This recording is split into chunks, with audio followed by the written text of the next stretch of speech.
Sweet. Welcome to the second annual.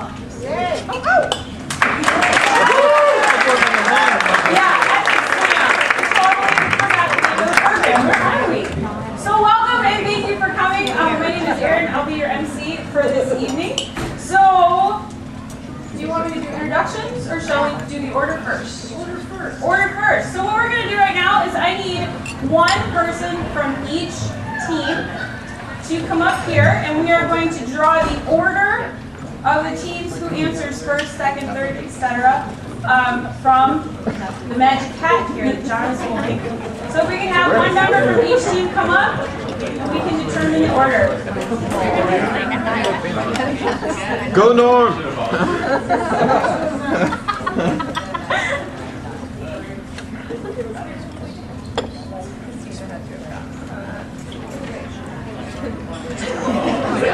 Choose one number.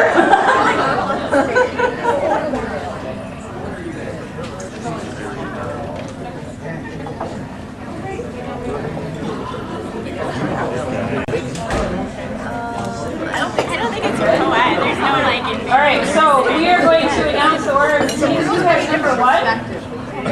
And that is the All Ethics Are Local from Think Local First. Think Local First is team number one.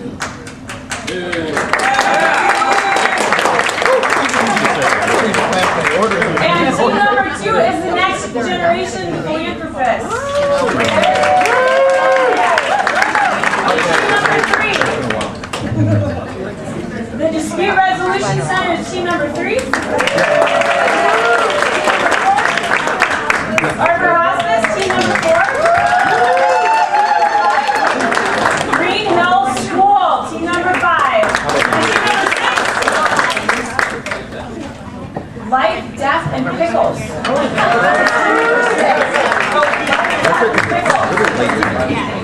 All right. So those are the order of our teams. When we ask questions, that will be the order who answers when. All right. So welcome to our event, the Big Ethical Question Slam. As I said, this is the second annual. Our organization, a2ethics.org, we are a web-based ethics-focused organization. We try to bring ethics education and intelligent dialogue into our community. So if you have an opportunity to visit our website, please do so at a2ethics.org. Real quick, I'm going to introduce our board and our president.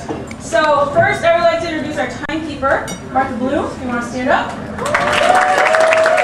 And our treasurer, Barney Malloy, went all the way back there. He's fast. Woo! Our president, Janine Blake. And me, Erin Madwell. You don't need to applaud. Wonderful. So, our volunteers for this evening, we've had a marvelous response from a whole bunch of people that were either involved in the slam in the past or we've coerced family members, always a good thing, to come and help us tonight. So I'd like to introduce John Lawrence, who's going to be helping me with drawing questions. So John. He's the keeper of the philosopher's hat.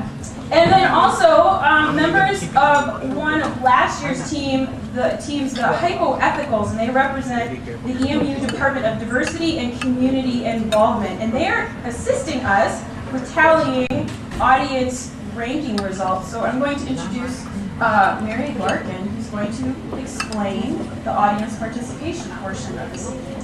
Yellow. Hi, everybody.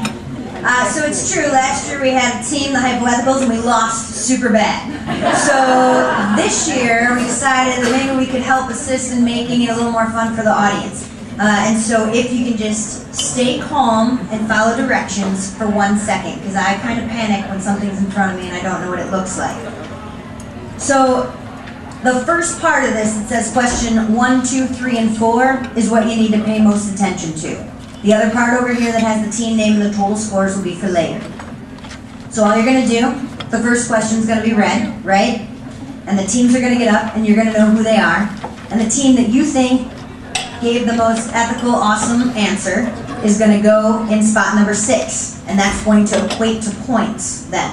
So you're saying the best team had 6 points, and you're going to write their name right here. 6.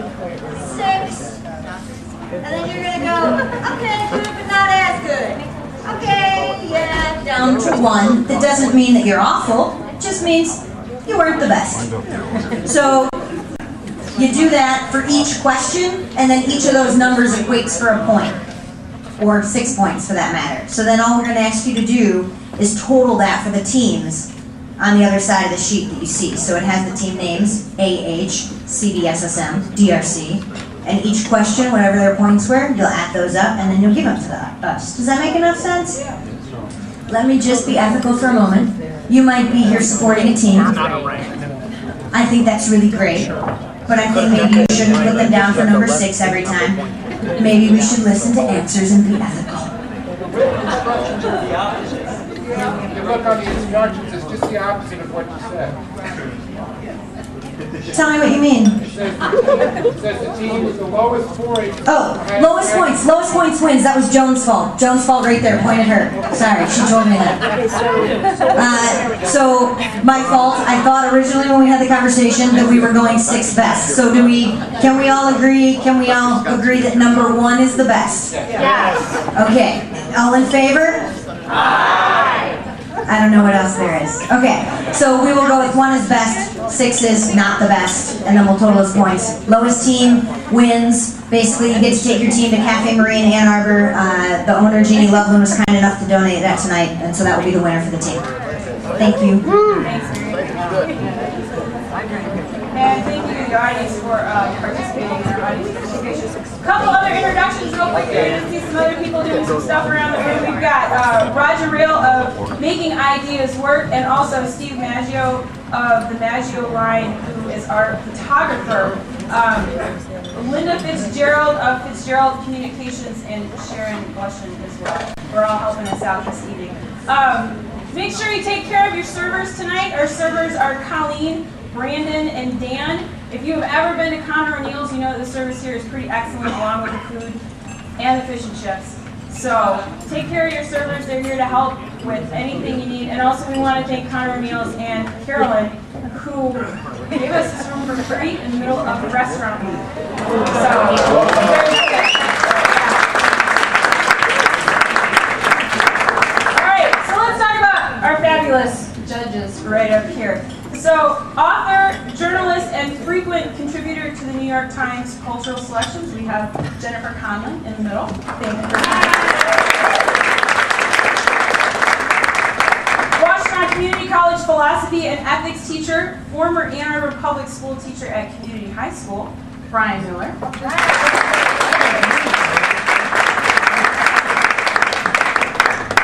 And also St. Joseph Mercy Health System Institutional Review Board and Research Compliance Administrator. Does that fit on your business card? Darlene Wahlberg.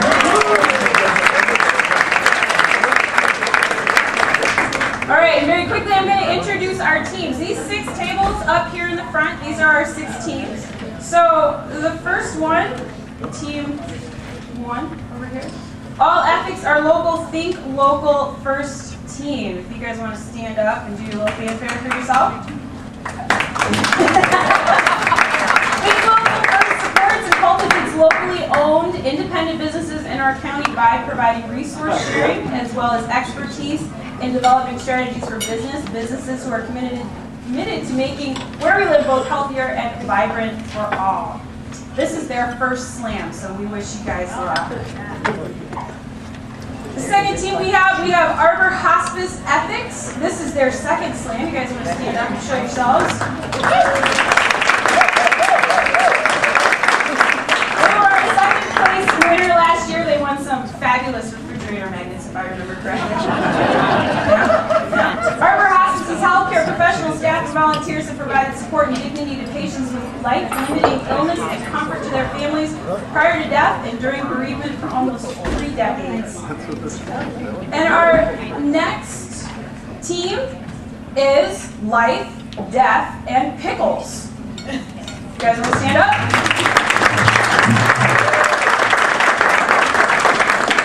This team routinely confronts life and death situations in their work.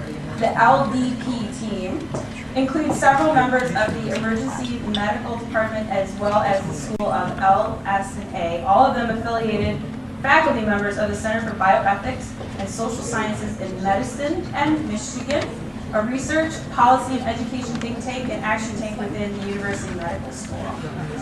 All right. And then we have the DRCs, or the Dispute Resolution Center.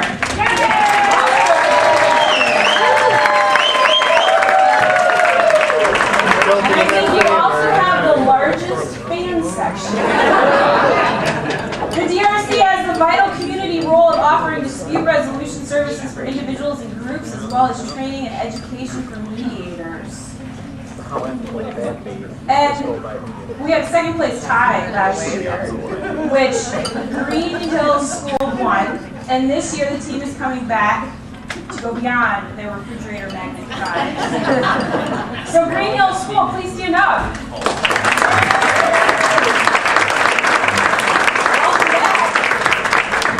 Green Hills School is the oldest independent, non-denominational college preparatory school in Ann Arbor, educating 540 students in the 6th through 12th grades. The 6th team is none other than the next generation philanthropists, and they have spiffy t-shirts and crowns. Go North!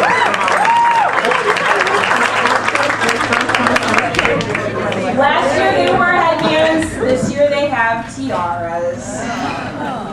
So they're going to flex their muscles this year, returning once again. The NGP group is a group of young professionals who pool their resources annually to award grants to local community programs. Over the last 4 years, they have awarded more than $30,000 to a wide range of nonprofit programs.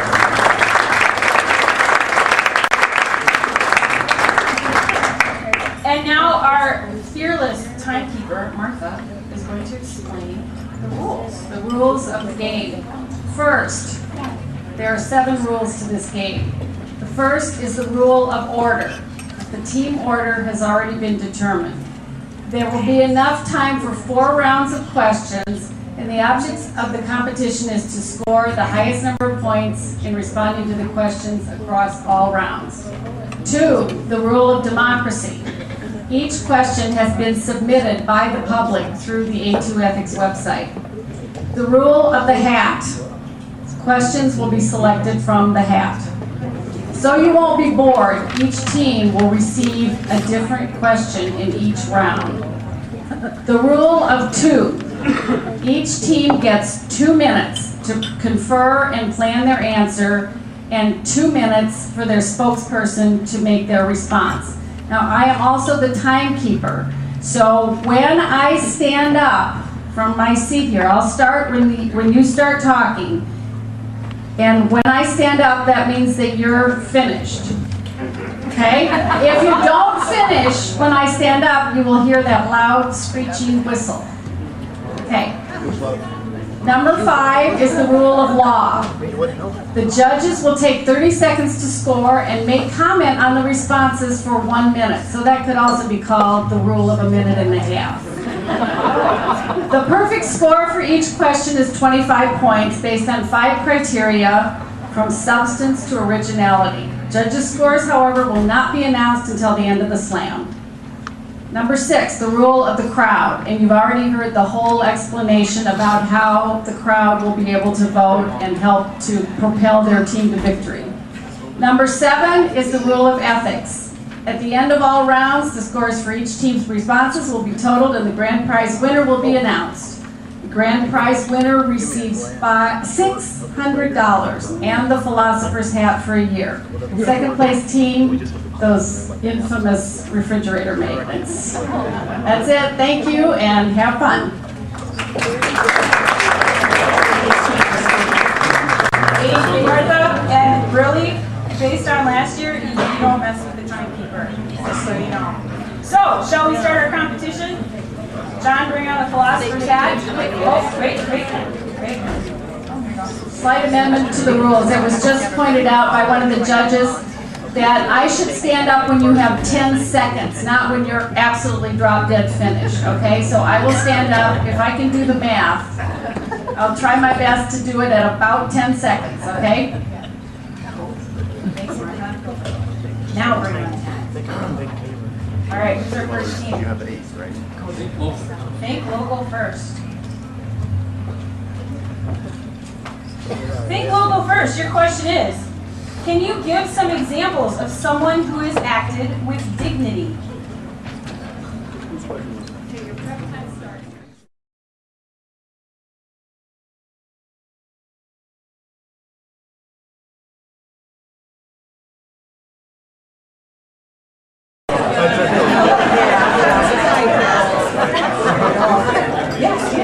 Oh, we did say it's 5. That's right.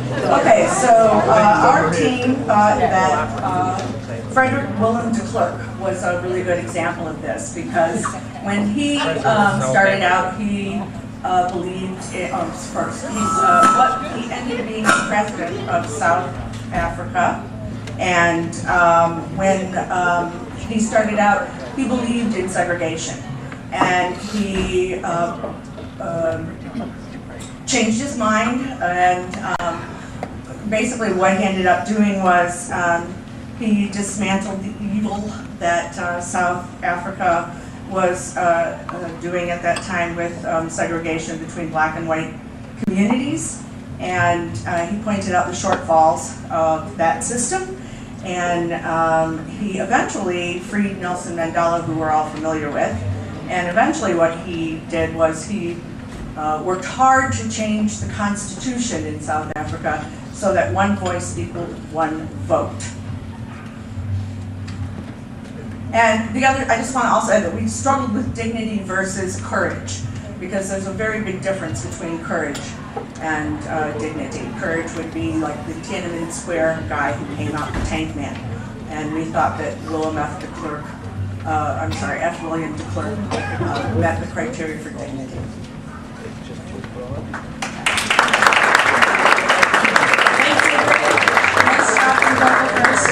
And our next question is for our next team. Who's our next team? Number 2. The next generation philanthropist. Your question is, if I don't eat fast food, is it morally all right to give the homeless man I pass every day food that I would never eat?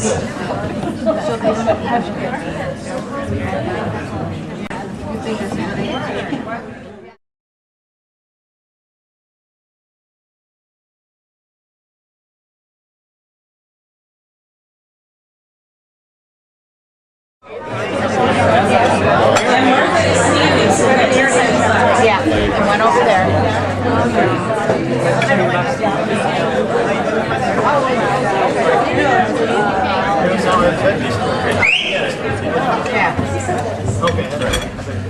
Okay, so here, come on, here. And stand in the light. Well, our determination was that yes, it is okay.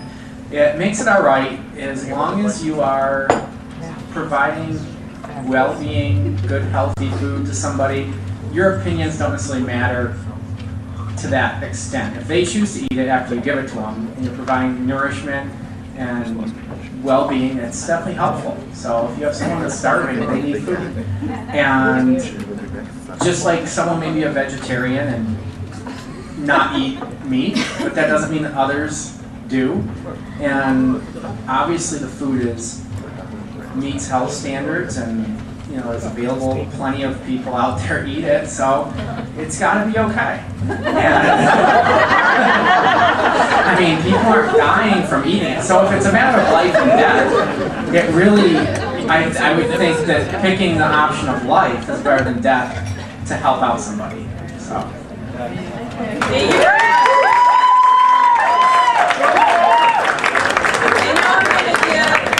Our judges a moment to finish up their scoring.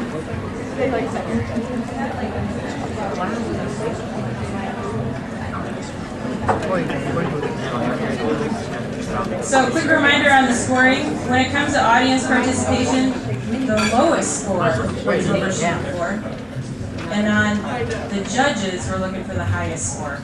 We tried to make this as confusing as possible. But yeah, we're here to help, so just let us know. Judges, are we ready?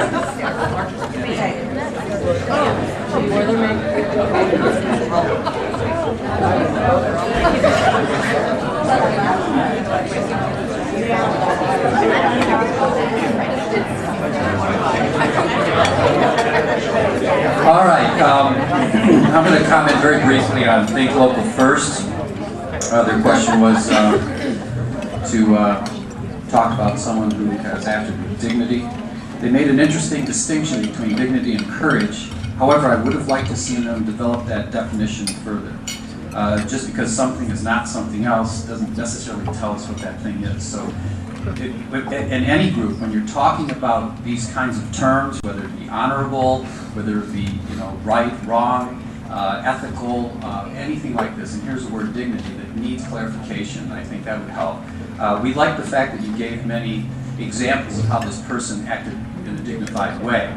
But again, just make sure you define those terms so we know what the exact difference is between dignity, for example, and courage, okay? Commenting on Next Generation Philanthropists, I liked very much your being incredibly objective, understanding, vegetarians have to make that choice themselves. You're not actually putting the food into their mouth. You're giving it to them. They're hungry, and it meets health standards. And so there were some very good life or death, clear arguments made there. So I think well done on that. Very objective. Well done. All right, so our next team is team number 3. Who's going next, guys? Dispute Resolution Center. Cool. So your question is, how should the public be informed and consulted in preparing for the ethical issues of a pandemic? What are the main ethical issues?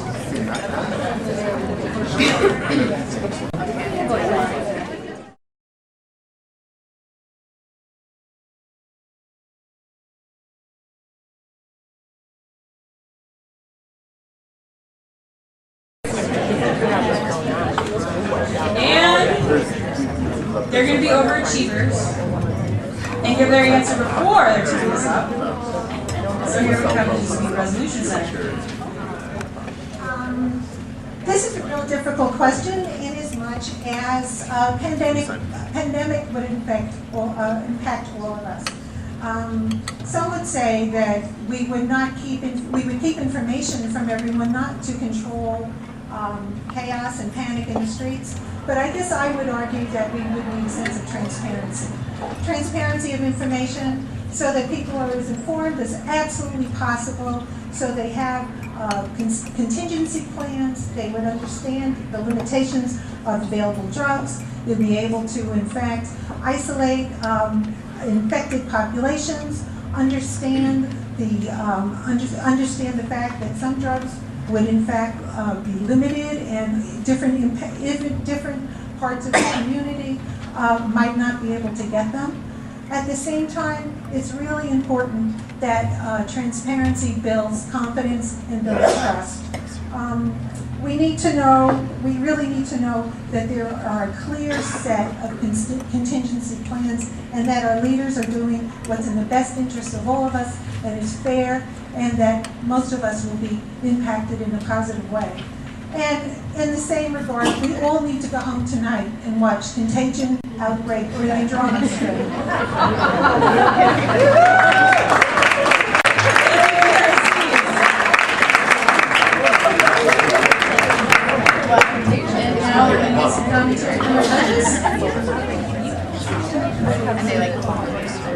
I thought it was very good in that the transparency and full disclosure is very important, and that the confidence that brings to a community or to an environment is paramount.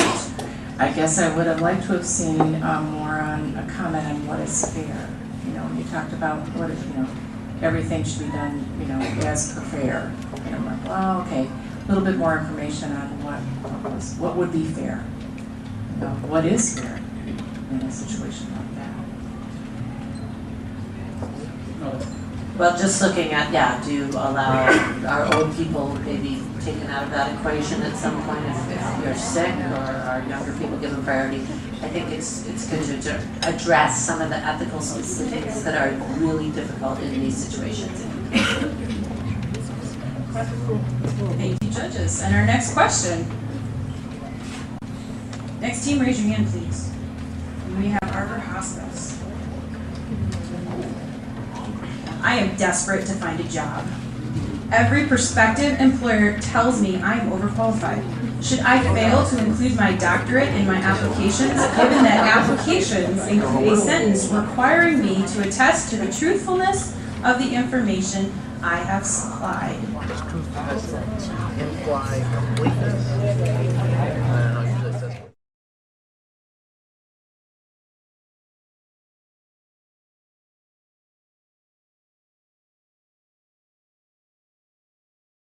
And Arbor Hospice is going to give their answer for their 2 minutes.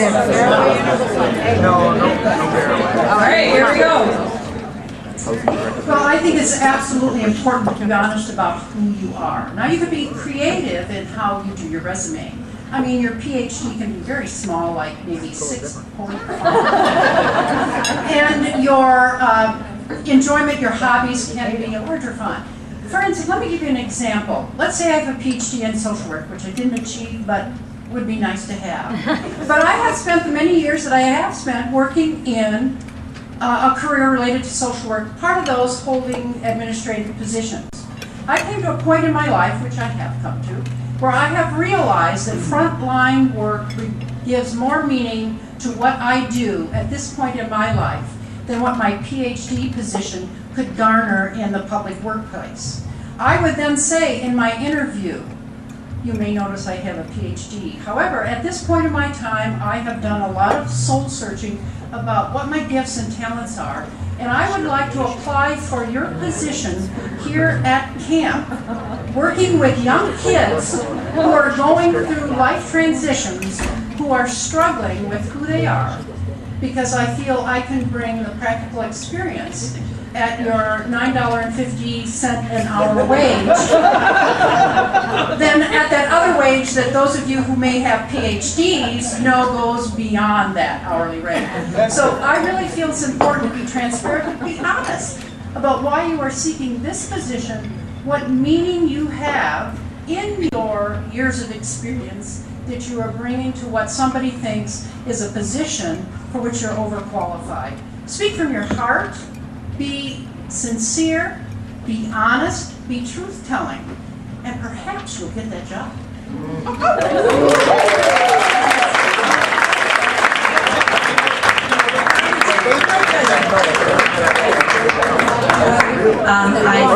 I very much like that response in this probably very overeducated town that we're in. And my first job interview, I went in with another person, and the editor said, why should I hire you? You have a master's, you want to be paid more. And I was 21 and I said, no, I won't. And he said, you're hired.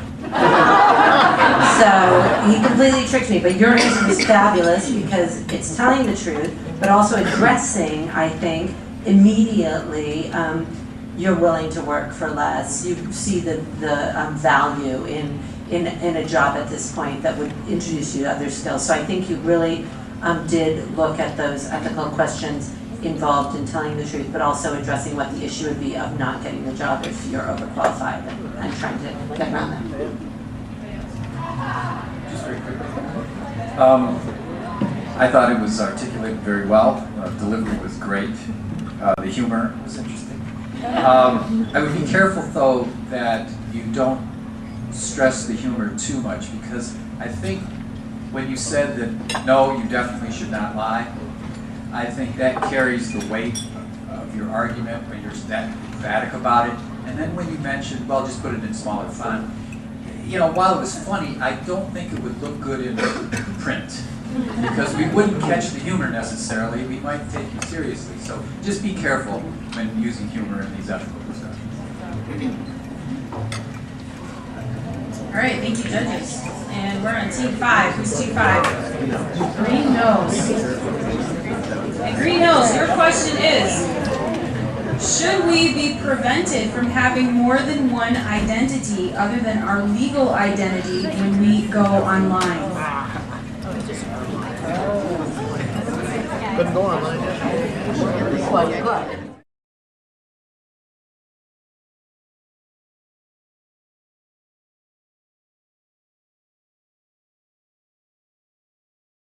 All right.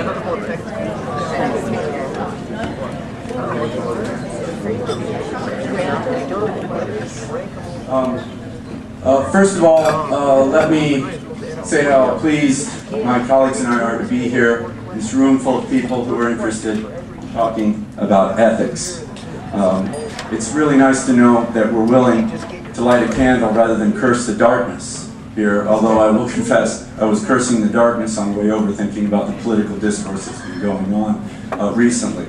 Now, the question that we have is very interesting because we live in an age that's constantly in transition now between our real life, RL, and virtual life, VL. And we're constantly being asked to rethink what the relationship between these two things are. However, we're not being asked to think about what the relationship is to truth and how truth is an important constant in our equation, which is the social contract that allows us to interact with one another on personal levels, romantic levels, financial levels, legal levels, all of these different relationships that we depend on when we talk about building a community. If in fact we draw a distinction between something like, say, an identity or something like a persona, then we can admit that we do have various persona, which is, I'm representing Green Hills, I should behave professionally, though a couple more Smithics and I might start singing Irish songs. I hope that's not going to happen for your sake. But it would not reflect well on the institution that's trusted me. However, that would just be a persona. But if I can create a completely different identity, then I can run away from all sorts of responsibilities that help to strengthen the community. My family, my job responsibilities, my responsibilities to people on the street. So we want to be clear about the differences between the two. Thanks.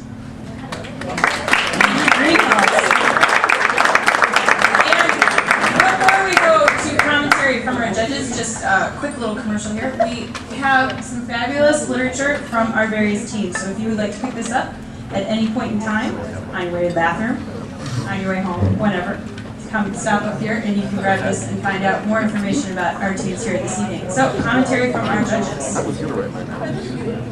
I'm going to give them one more moment.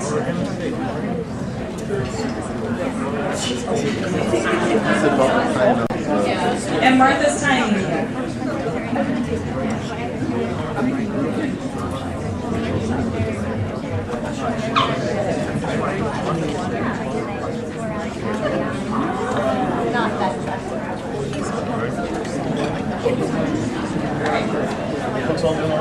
Okay, this topic, we certainly talked about it quite a bit as a judging team. And I think the strongest part of the argument had to do with the emphasis on truth and its importance in such a contract. Without it, the contract is null and void, it seems to me. And also the issue of responsibility. So I think those were the two most important concepts that were brought out in that argument.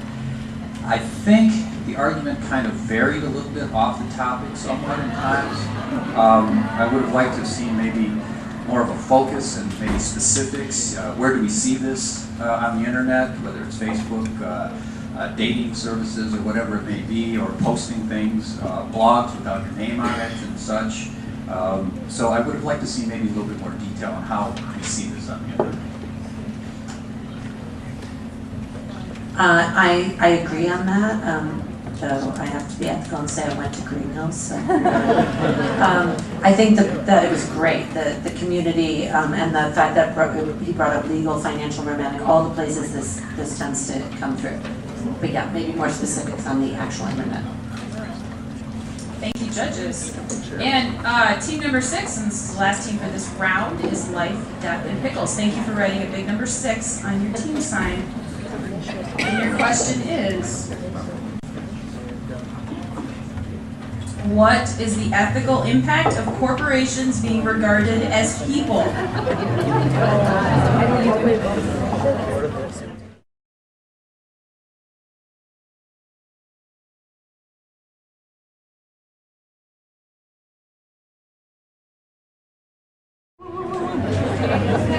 right, time's up. Come join me in the spotlight.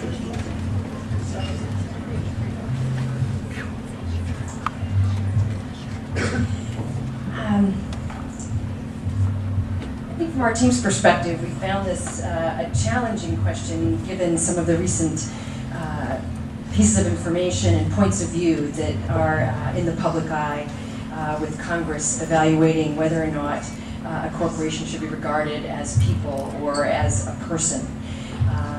There are a variety of points of view in the respect of if one does consider a corporation as a person, does that then give people an opportunity to take some kind of action against them?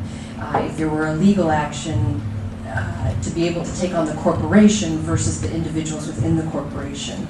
However, I think there's a stronger point for looking at corporations not being identified as people. They are not living or breathing entities, and the potential for looking at corporations in that way could put an unhealthy burden on society. Thank you.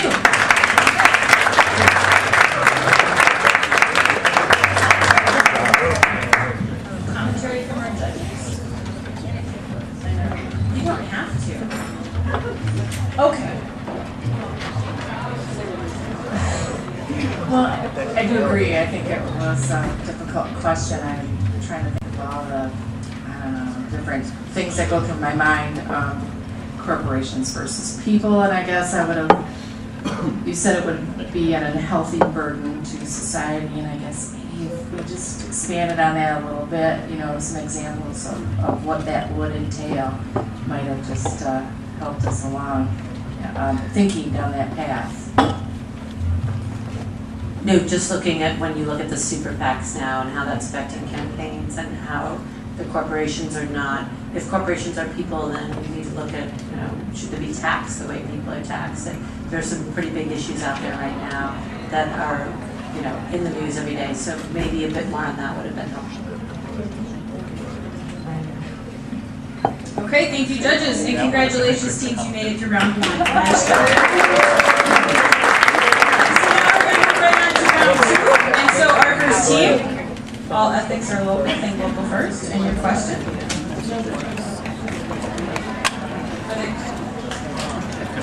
Sorry, Judge said determine homework first.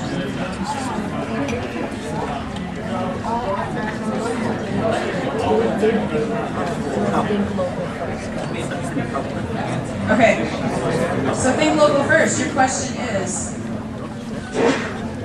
bless you. Is there an ethical difference between being immoral and amoral?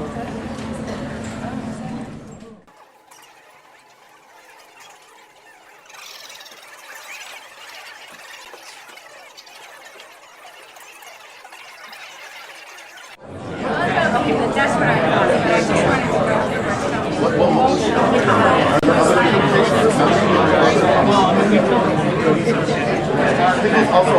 Oh, you're ready? Wow.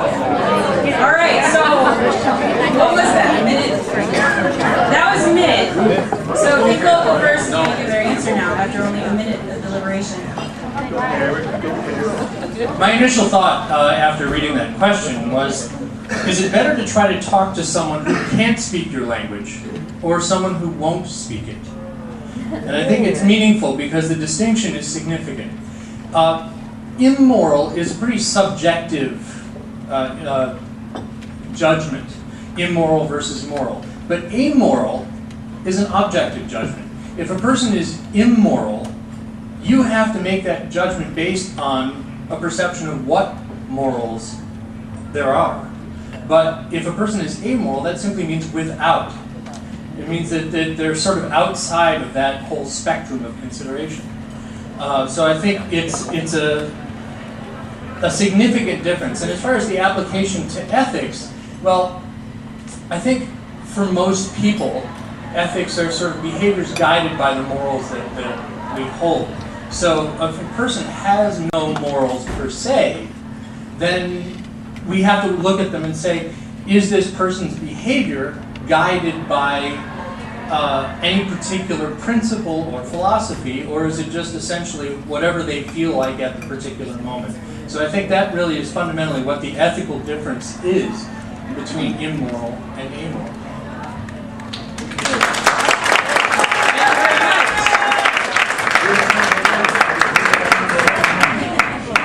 We're going to give the judges a minute to deliberate and check their scores.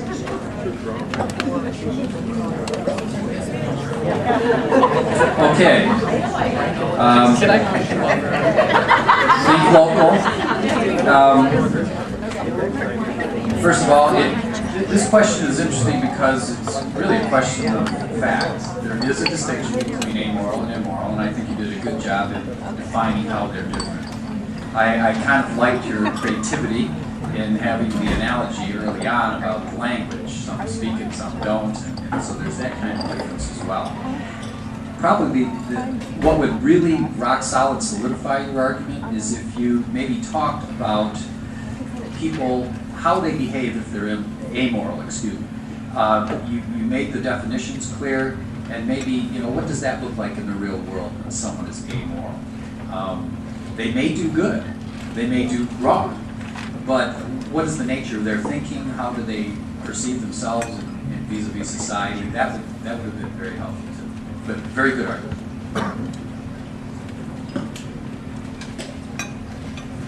Okay, and T2, which is the next generation philanthropist.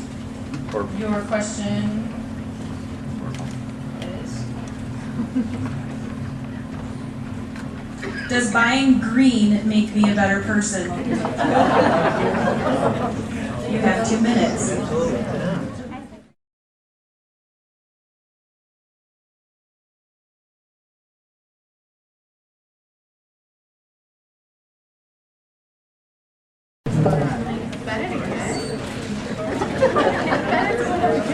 So our decision is that buying green is a good thing, but it does not necessarily define that you're a good person.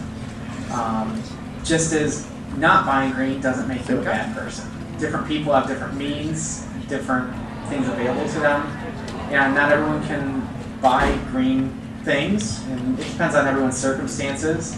And if nothing else is considered in terms of what else is available to you, sure, if you can choose green, that's good, but you have to consider when things are not always available and you can't always buy green. So the definition of being a good person just because of that is not necessarily the case. So buying green is good, but doesn't necessarily mean that you're a good person. Thank you, next generation.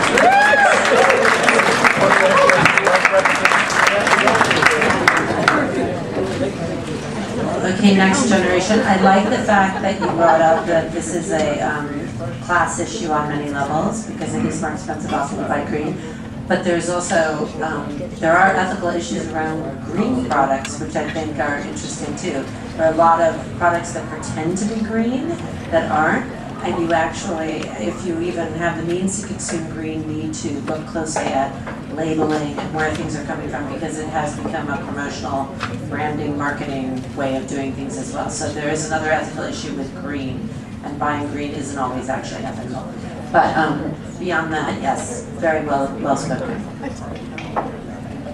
Thank you. And team 3, the DRCs, right? Okay.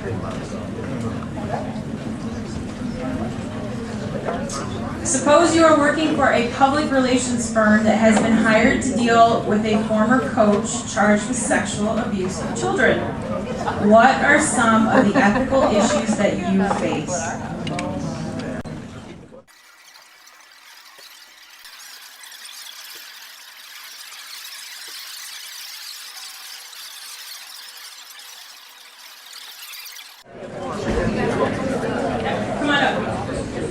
can see you on camera in the spotlight.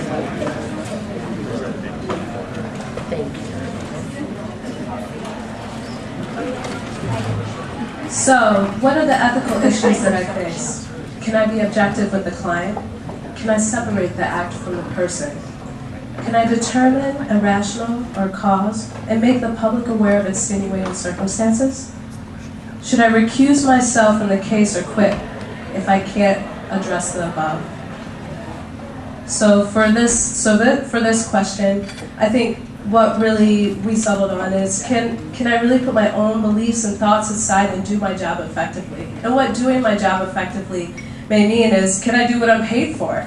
Can I represent my client's best interests? And sometimes that best interest is for me to be transparent about my ability not to be able to represent them and to perhaps reveal what's going on. I think an ethical dilemma that any employee has is about doing the best job that they can in their position. And then the last thing with this is, should I get a job at Penn State? Thank you, DRC.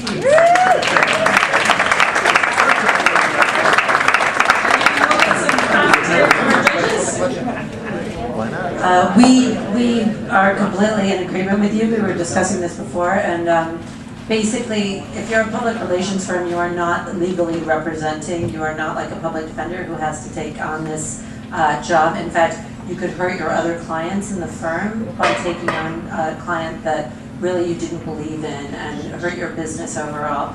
And this is, this is certainly a situation of you can recuse yourself from this. And so we think that's a good answer. I think it was really well done how you constructed the rhetorical mode by asking all these questions, because this is what people do when they're in an ethical situation. If I do this, this might happen. What about this and that? And I like the fact that you brought up the notion of your duty as an employee. I mean, that you signed on to be a PR person, you must have known ahead of time that you may have clients that aren't the most desirable to have. What I would have liked to have seen, however, was an emphatic what you would do. What if this was the case? You sort of went back and forth on it by saying, well, I probably would, maybe try to do my job, that's what I'm hired to do. But I didn't hear anything emphatic out of that argument. Okay, then our next team, Arbor Hospice.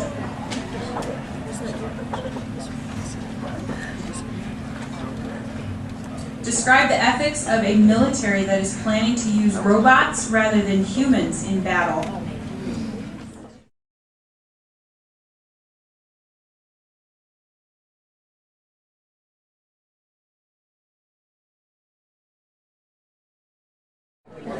Here's Arbor Hospice. All right, this is a tough question because it really brings into the thought of the ethics of war, and I'm not here to debate that. But the use of robots, right now the U.S. Army is predicting that they would like to have a goal of 30% of their troops be robotic. And there are a lot of issues related to this. Are we just sending robots to do our job? Certainly the Army that has the robots can be the aggressor and not have the damage and the loss of life that the other side would have. But behind the robots, there have to be human beings making the decision.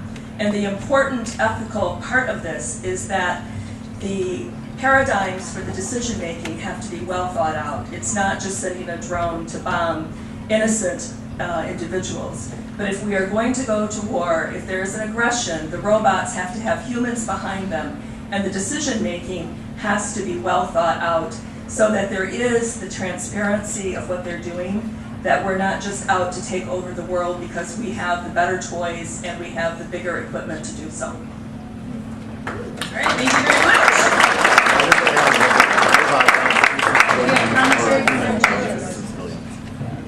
We're going to give them a minute. I mean, I agree. I think that's a good point. The software development, there has to be a human behind that decision-making capability, right? So you're still accountable for your actions, whether it's robotic or a person. So I guess maybe we could have explored the, I don't know, ethical ramifications of the robot. You know, I don't know. Yeah, just very quickly, you mentioned drones and robots, and they're clearly different, but you sort of use them in the same vein. So, clearly one has an operator that makes all the decisions right there in real time, whereas if you had a robot, it would certainly be programmed to sense aggression or however it's done, so it would be a little bit more generalized, if you will, in terms of what it can do, or it's not necessarily an operator-specific sort of thing, so it goes back. And then would you hold the programmers ethically responsible for the deaths? But I thought that your delivery was great. You just articulated each point. I like the use of the fact. I'll have to do a fact check on that, so I'm not sure that that's necessarily true, but it's interesting nonetheless, and it's always good to throw out some of that stuff. But overall, pretty good job. All right, so we're going to go to Team 5, Green Hills.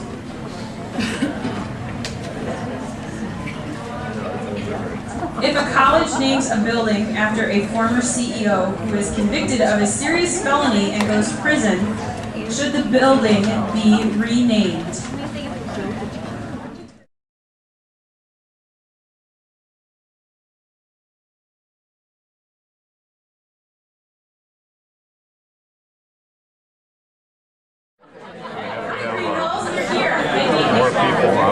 All right, we are wrestle with this particular question here. Occasioned a lot of discussion at our table.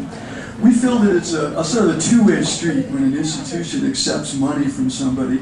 There's an implicit bargain here that the money that's being given is given by a person of good character, whose name is going to be on a building, and that name on a university's building is affiliated with that university.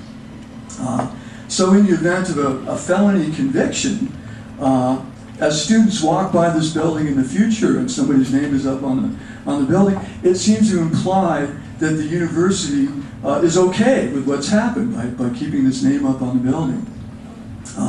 And therefore opens up a whole host of ethical worms of unpleasant implications. So we feel that the name probably ought to be removed from the building as a result of ethical transgressions that are resulting in people ending up in prison. Thank you.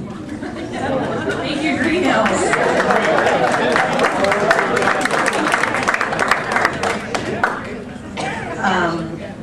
I sympathize with that answer, but I think it would be incredibly complicated to be renaming all the buildings out there. And you also now have, when you accepted the money, you did accept it on the faith of the character at the time. And on top of it, what are the ethics of renaming a building and taking double dipping, taking another bit of money? Like, oh, you can have your name on this building if you give me another 10 million. And in fact, would we not want to then choose people whose character might be flawed for buildings? He could rename that building 5 times and make a lot of money. And I won't name names of some buildings in our own town, but there's a situation out there. All right, so all you nonprofits, you now know how to make more money. Okay? All right, Team 6, Life, Death, and Pickles. Okay, this is a long one. This question has to do with the recent news about bird flu research, where scientific journals have been called on to restrict details of the reports for biosecurity reasons. How should we ethically handle dual-use research, where merely knowing something can be risky and harmful, but this same information can be beneficial for reducing other risks? Do I need to read that again? Yes? This question has to do with the recent news about the bird flu research, where scientific journals have been called on to restrict details of the reports for biosecurity reasons. How should we ethically handle dual-use research, where merely knowing something can be risky and harmful, but the same information can be beneficial for reducing other risks?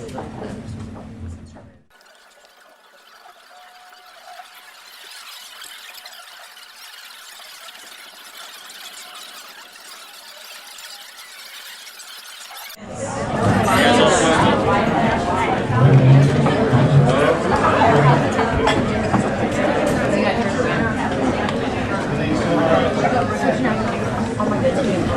he's put on the head of power. And here we have life, death, and pickles. We're going to need less of a commentary. Okay. So I don't know if people have been following the news. This is in relation to some researchers in Denmark who were doing work with the avian flu, the H5N1 virus. They do work in ferrets, and they figured out a way to mutate the virus so that it could go airborne from one ferret to another ferret, which it was never able to do before. They submitted their results in 2 separate papers, one to the journal Science, one to the journal Nature, and while they were under review, a biosecurity advisory panel to the Department of Defense and Homeland Security advised the journal, came up with a recommendation to the journals not to publish the methods of these papers, in these papers, on the concern that the information could be used nefariously to create dangerous viruses. There was a, so the question becomes, is this one censorship, which we think is wrong? I'd say, first of all, this is how it was played in the media as a question of censorship. It's not a question of censorship because the governmental body that made this advice was giving advice. They had no control, they had no authority. They were simply asking the journals to make this restriction. It comes down to a question of freedom. Clearly, there's a freedom to publish this information, but freedom does not mean that you need to do everything you are free to do. So the scientists who are presenting this work, and most importantly the journals, have an obligation to take a look at this and look at the balance between scientific freedom and the importance of sharing results with methods so that they can be reproduced versus any possible adverse events of published adverse consequences such as security implications. This is a responsibility of the journals, and the editorial board has the responsibility to weigh these decisions and make a decision. So that the journals are in the seat of power, they should make that decision. You shouldn't do everything you can do.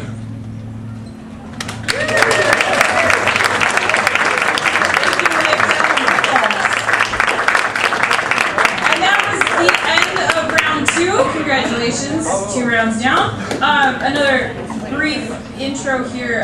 We do have commemorative posters. They're very colorful. You might see some folks walking around with big ethical question slam t-shirts. The posters look like that as well. So if you're interested in purchasing one, they are $5. So judges, do we have any commentary?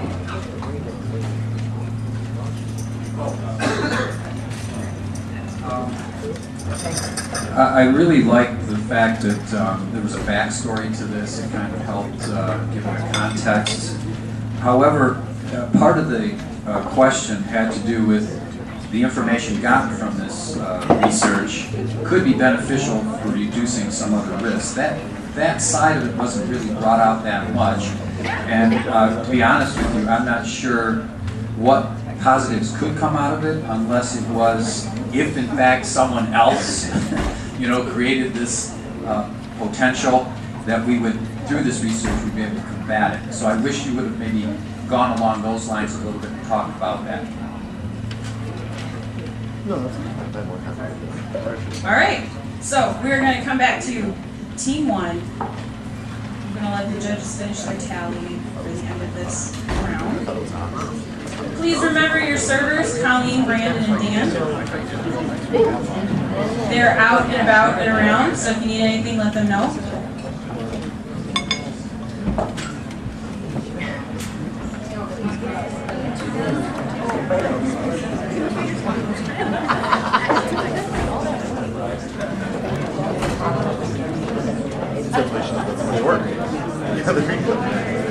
All that work that I should have done.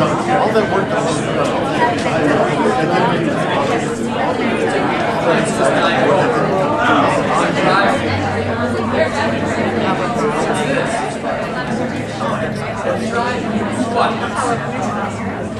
Who bought this drink? Yes, sir. Who bought this drink? All right, I don't drink alcohol, but okay. There you go. Go, Martha, go. I think it's a lemon drop. Is it a lemon drop? Yeah, it's a lemon drop. So you have a glass there with sugar around the top, and it's vodka. Drink it. Suck the lemon. Happiness. Yeah, as Janine says, you're working. All right, are we ready for round 3? Okay.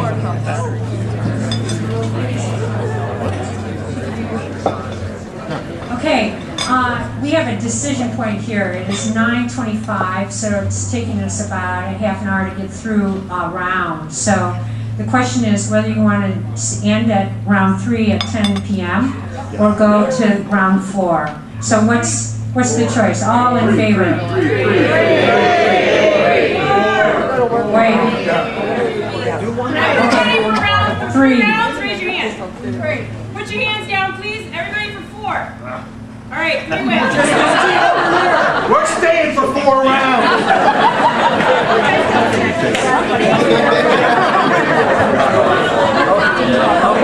Thank you, everybody. So we're going to go for 3 rounds. This is the beginning of our 3rd round, and our first team, all ethics are local, think local first. Oh, this might be right up your alley. Does the locavore movement really offer an ethical alternative to other models for growing, distributing, and buying our food? You guys better blow this out of the water.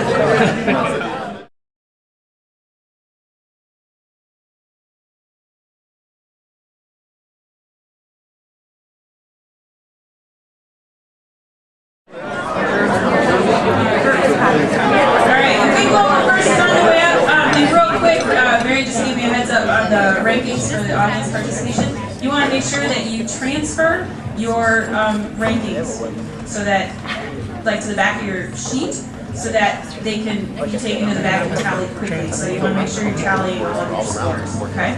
All right, think local first, come on up. All right, does this offer an ethical alternative? Yes, it offers an alternative. Currently, we do not have an alternative to corporatized food production and buying in many different areas and in many different sectors. And so having more alternatives is always ethically better because you can choose something that you believe in with your money and with your support. It also offers economically a better alternative because you support people in your own community, you support people doing things that they believe in, you support people doing, being able to make a living in their own community and offering goods to their neighbors and their local community and local stores. It also ethically gives a way to build community and to build the ties between people, because if you buy something from a store that comes from across the country, not only does it have all sorts of ethical impacts in terms of carbon footprint and the costs of shipping it across the country, but it also means you don't have the chance to interact with somebody who's lived across town and who has grown something or made something with their own hands and with their own with the good of the community in mind. So yes, it offers an ethical alternative, and it does.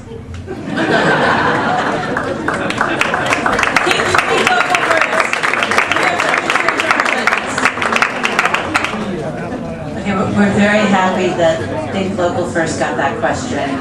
It feels like it was sort of set up, but that's okay. I think nobody in this room would probably disagree with local being fabulous. There are, though, as was brought up earlier, local can be at times more expensive. And I know one of the good things is the bridge card, which is the welfare food food card you get. If you take that to Eastern Market, if you take that to Ann Arbor Markets, you get double your money for that, and that is a great thing that we've done. But then you also see in Eastern Market how difficult it is for people to actually know how to prepare that food, who need that food. So there are some ethical issues because there is a bit of a class thing to locavore eating, which a lot of people in Detroit are working really hard to change. but because it is the best alternative. But well-spoken, you just didn't bring up that element. I thought it was a well-articulated argument. My questions would be, in terms, would be things of scale and what the local community farmers, and whether they're dairy, produce, or whatever, meat, what they could produce for that locality. Is it enough? Is it something that we can expand to a larger audience, or is it very limited by definition? So there are those things as well in terms of just how much food. I mean, if you're going to feed New York City, you're not going to grow food anywhere near New York City, probably, unless everybody has their own little garden on their rooftop. But so I kind of wish you would talk maybe about that. Are there limitations to a little more movement as far as just the feasibility of offering that to everyone? All right, thank you, judges. Team 2, next generation philanthropist.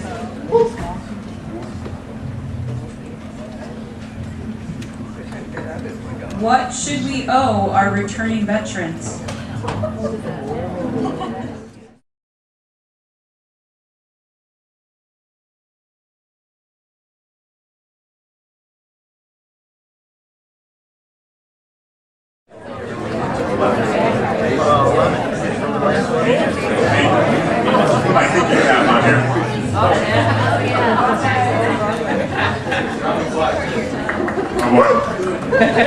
Alright, so our answer for this question is that we feel the main thing that you have to do to support the veterans that are returning home from a war zone is to give them support and education to be able to access the programs that do exist for them, because there are a great deal of programs that exist for them even now, but a lot of the times accessibility is the issue. So we feel that that is probably the most important thing that we can give a veteran, is that support and information and education for the programs that are available to them. But there also is the question of why and the justification for doing that. And of course, that is a relatively straightforward, easy answer, and that is because they have sacrificed so much for all of us that we're home and not fighting on the front lines and putting their lives literally at risk. So it really is, we feel, pretty straightforward, but it is like a two-part consideration in terms of the ethics behind it. So that's our answer. And we have a tradition of always just greasing the skids with a bit of drinks for the judges. So yeah, we want to make sure you got that.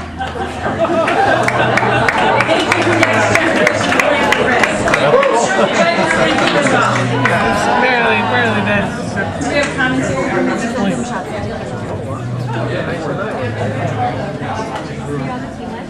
I think that most people in this room would agree that returning veterans deserve better treatment than the Vietnam veterans, certainly. I think we learned a big lesson there, but I would have liked to have you focus more on who the we was. Is this government? Is it the community that the vet returns to? Is it every one of us in that community? Is it just the Veterans Administration down the street? Is it the businesses, the local businesses? Think First people over there, do they hire a returning vet? No pressure, just comment. So I would like to see, you had more time, and so don't be afraid to expand and develop it and get very specific about how this support manifests itself and who's the we, who should be helping out. All right, team 3. We have the DRCs. What are the ethical questions involved when a company is the only supplier of a high-risk, life-saving product?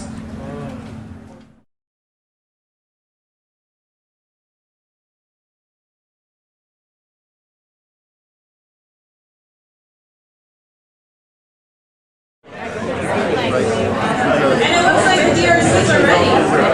Nice job.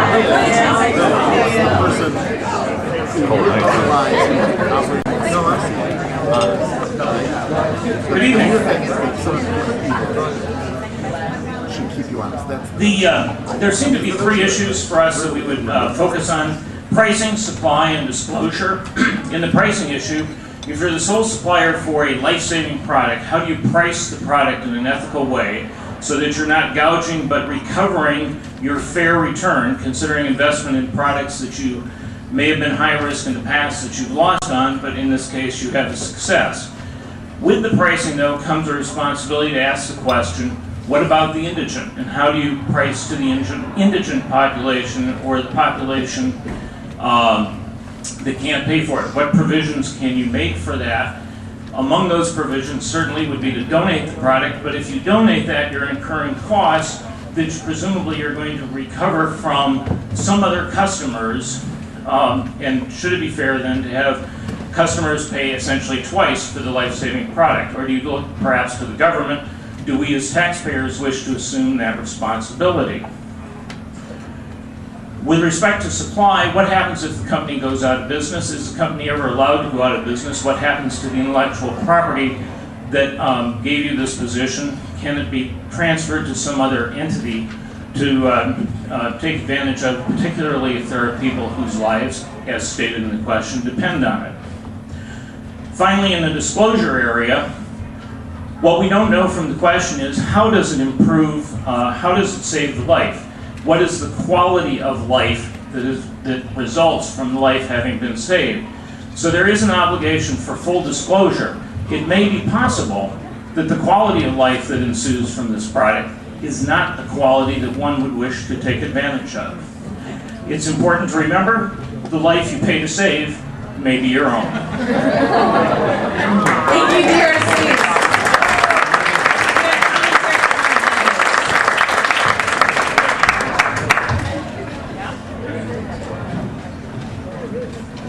All great points, I think. Also, another thing to consider would be what the type of disease or that you're trying to treat. In other words, is it pretty widespread, or is this a very small population? All right.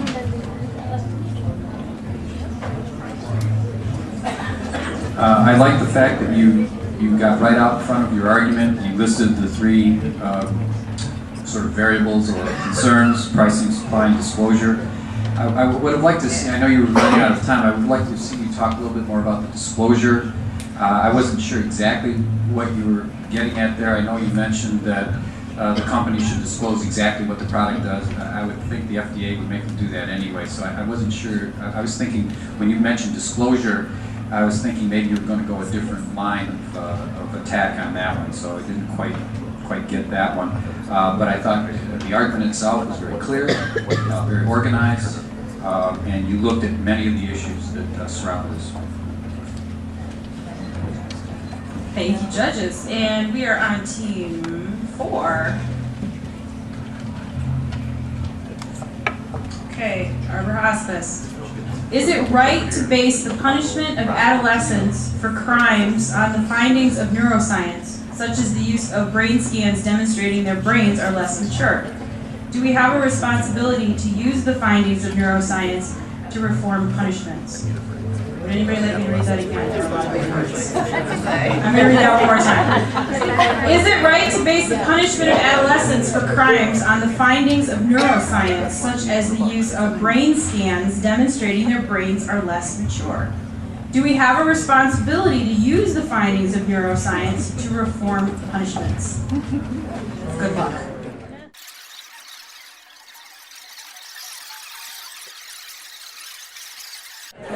Holy cow, they're ready.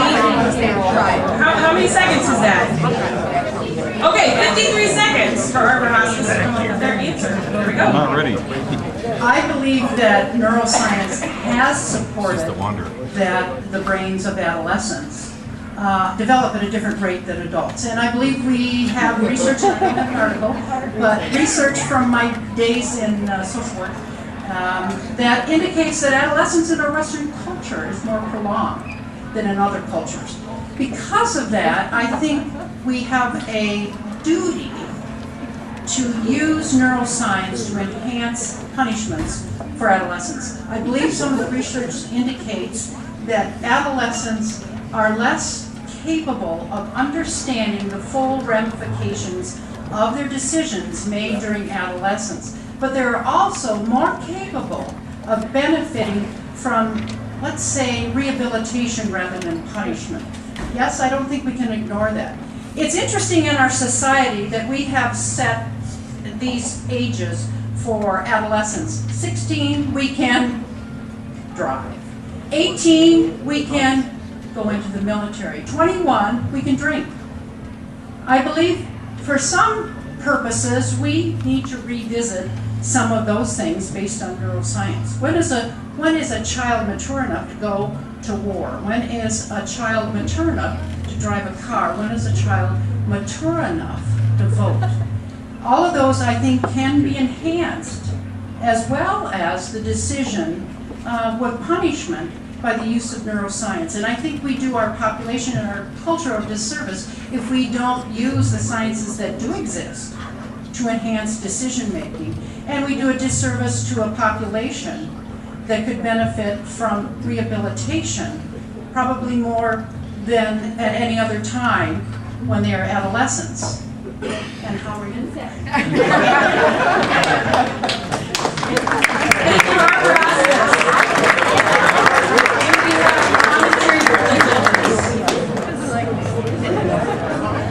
We were discussing this a bit going into this. Obviously, we have a Gabby Giffords case recently where mentally the shooter in that case has been found incompetent. He's not an adolescent, but he's just kind of beyond that, I think. We were discussing that there is some leniency already on the part of adolescents by age, but I think the arguments made were very good, very clear, and that it is true, you want to look at all science that you have. We were wondering, and maybe you could have brought this up, when we say, do we have a responsibility to use the findings, who would be that governing board? You know, obviously that would turn out to be probably expert witnesses in cases, and so that is the question, who would be evaluating that information?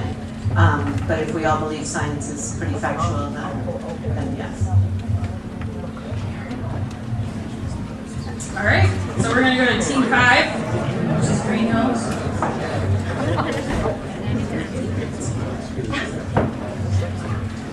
Are zoos unethical? Yep, really, that's the question.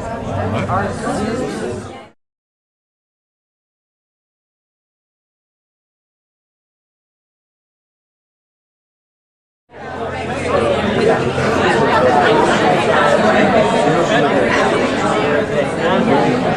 And Green Hills is ready to answer their question.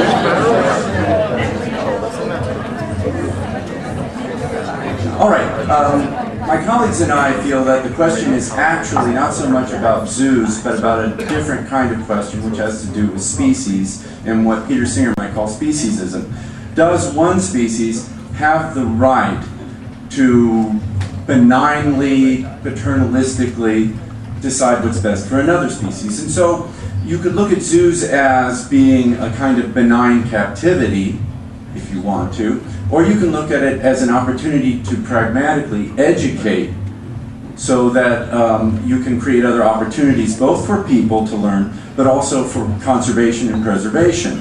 So there are a series of ethical issues, but they tend to split into two different ideas, we think. One is focusing on the ethical operation of any zoo, which is important, which is to try and create the most benign possible captivity, but it's still benign captivity. And what are the responsibilities? Do we have that right? That right is determined in large part by the good that can be achieved through conservation. Because if you go to the other extreme and you say, absolutely not, then what you do is you say, we have no opportunity ever to do anything to affect what we call nature or any species that's not under our aegis. So we really have to decide if we are going to participate in what is called, and I don't mean to be sexist, but it's often called animal husbandry, the benign care of animals. And we would argue that in fact it serves the greater good, because otherwise our hands are tied by refusing ever to play the role of the nurturer or the sort of animal husband of the world. Thank you.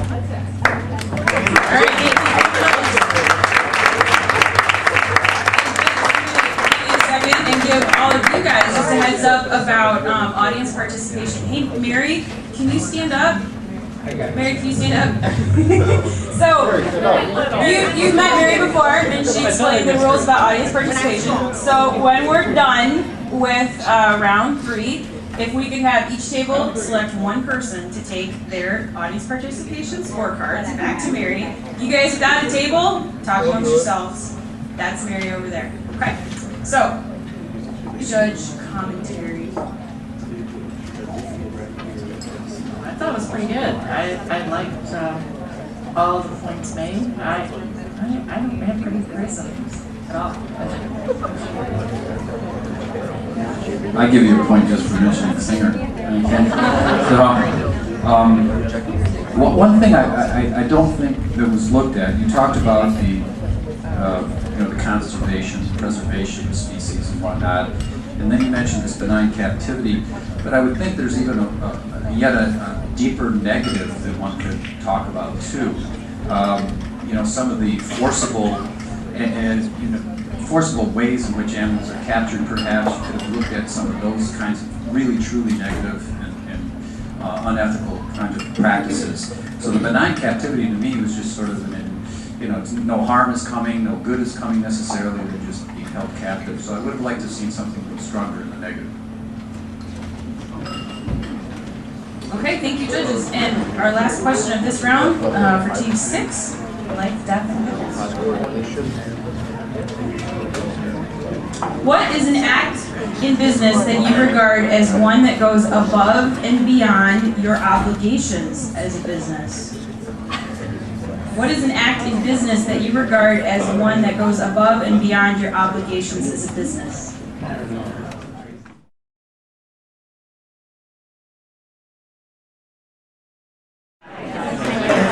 Thank you. Happy to be able to answer the very final question of this evening. So what is an act in business that you regard as one that goes above and beyond your obligations as a business? I'm not in business, but my understanding of business is that part of probably the significant goal is the maximization of profits. And yet I think when we look at people that we strongly admire because of their virtue, we do so because they have the ability or have a history of subverting their own self-interest for the benefit of another.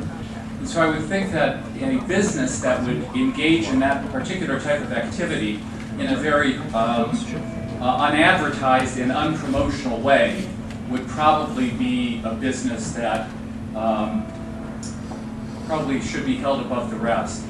And I guess an example of that would be, occasionally you see donation boards, and sometimes there is a donation which is given of a significant amount of money, and it's given by someone named Anonymous. And I think that where no benefit can ever fall back on the individual who participated in that act, that would be truly a benevolent act. I think something that has happened here locally of a local delicatessen providing free coffee to the homeless is probably in many circumstances a similar type of act.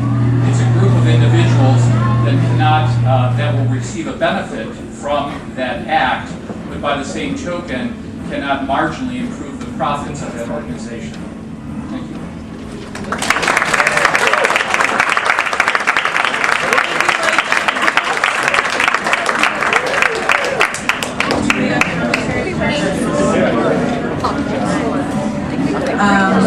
I would very much agree. I think Life Death did a great job. I think it is going beyond being self-serving and looking to the betterment of the community. And you obviously mentioned some companies we know. It would be nice if Groupon, a bunch of Michigan guys, could maybe open a little office in Detroit instead of Chicago. But it is what people do. And you have to also look at the ethics of kind of getting your company off the ground. But we know healthcare, is a key thing, and these are basic rights that we hope companies give. But to go beyond, as Zingerman says, with giving out free coffee, for instance, is a great example. right, so that was the end of round 3. Can we have a big round of applause for all of our teams?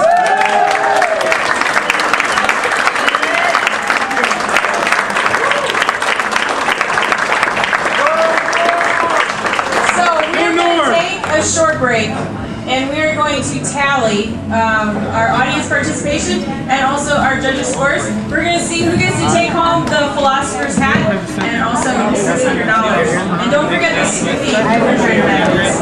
I know.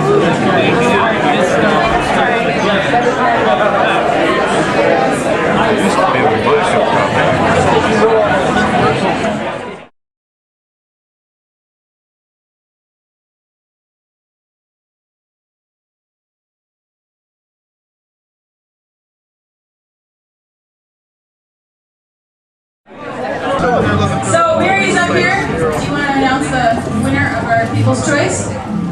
Sure, come on over. It was super close between the first 2 teams, so it was only 10 points difference within the first 2, and then the rest were about 100-point different after that. The runner-up, you don't win anything, but you are amazing. With 276 is the DRC.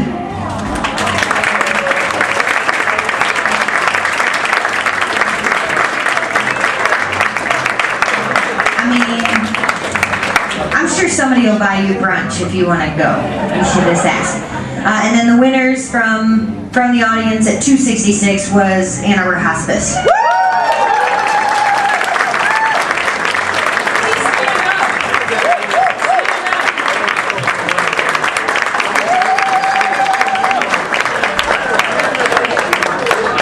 Congratulations to Ann Arbor Hospice for the People's Choice Award, and can we have a big round of applause for Mary, Catherine, and Joan, who put all of that activity together.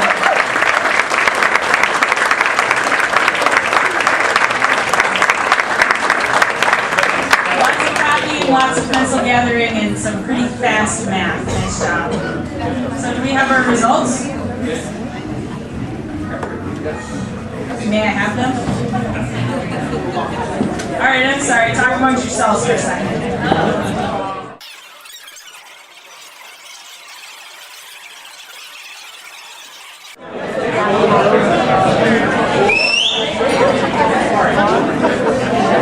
So once again, we have some really close scores. So I know, right? Less than a point difference. Last year there was a half-point difference between first and second place. This year we've got what, 0.8? So second place, Ann Arbor Hospice. Congratulations.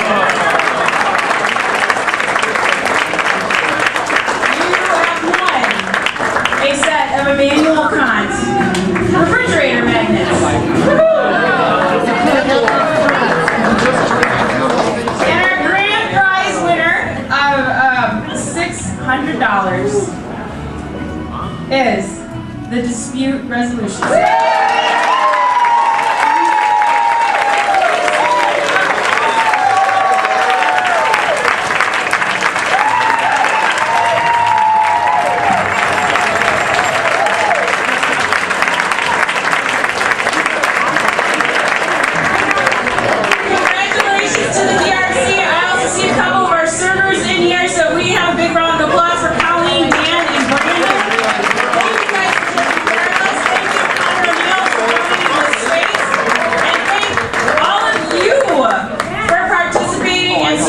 A2ethics.org. Have a fabulous weekend.